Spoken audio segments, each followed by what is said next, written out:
Hello friends, welcome to my channel. Kavya చేసిన పనికి భయపడుతున్న రాజ్. అసలు ఏం జరిగిందో మనం ఈ వీడియోలో తెలుసుకుందాం. ఇంకా రాజ్ స్నానంకి వెళ్ళేటప్పుడు కావ్య బకెట్ లో హాట్ వాటర్ తీసుకెళ్తుంది. ఆ బకెట్ లో హాట్ వాటర్ ఉన్నాయని కావ్య చెప్పేలోపే రాజ్ ఏదో ఒకటి చెప్పి బాత్రూమ్ లోకి వెళ్తాడు. ఆ వాటర్ ఫేస్ మీద పోసుకునే వరకు ఐస్ అంతా మండుతాయి. ఇంకా కింద అందరూ టిఫిన్ చేస్తూ ఉంటారు. ఇంతలో రాజ్ చిన్న ఫ్యాన్ కన్ను దగ్గర పెట్టుకుని వస్తాడు. ఏమైందిరా, సమ్మర్ సీజన్ లాగా ఇప్పుడు ఫ్యాన్ పెట్టుకున్నావేంటి అని అపర్ణ అడుగుతుంది.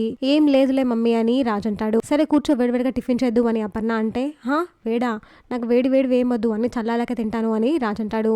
దానికి అంత గట్టిగా ఎందుకు అరవాలి, మెల్లగా చెప్పొచ్చు కదా అని అపర్ణ అంటుంది. ఏం లేదు, నాకు కొంచెం ఇబ్బందిగా అనిపించింది అందుకే అరిచాను అని రాజ్ చెప్తాడు. నేను ఈ టిఫిన్ తినను, ఇప్పటి నుంచి నేను వేరే టిఫిన్ తింటాను అని పని మనిషితో వేరే టిఫిన్ తెప్పించుకుంటాడు రాజ్. అందులో క్యాబేజ్, కాలీఫ్లవర్, క్యారెట్ ఇవి ఉంటాయి. రాజ్ ఇంకా అలా అంటూ ఉంటే ఇంట్లో వాళ్ళందరూ షాక్ అవుతారు. ఇంతలో ఇంద్రాదేవి, అమ్మ అపర్ణ ఫస్ట్ తారీఖు వచ్చింది కదా, ఇంట్లో వాళ్ళకి ఏం కావాలో అని తెప్పించావా అని అడుగుతుంది. లేదత్తయ్య, నాకు ఎవరు ఇంకా లిస్ట్ ఇవ్వలేదు అని ధాన్యలక్ష్మి వైపు చూస్తూ అపర్ణ చెప్తుంది. ఇంకా ధాన్యలక్ష్మి, ఇప్పుడు నా అవసరాలని అక్కడ అడగాల, నేనేం అడగాను అని మనసులో అనుకుంటుంది. ఇంకా ఇంటి బాధ్యతలను కావ్యకి అప్పగిస్తుంది అపర్ణ. ఎవరికి ఏం కావాలో అందరు నీ దగ్గరికి వచ్చి అడగాలి అని అపర్ణ చెప్తుంది. చూసాగా ఫ్రెండ్స్ మరి ఏం జరగబోతుందో. ఇలాంటి జెన్యూన్ అండ్ రెగ్యులర్ అప్డేట్స్ కోసం మా వీడియోకి లైక్ చేసి ఛానల్ని సబ్స్క్రైబ్ చేసుకోండి.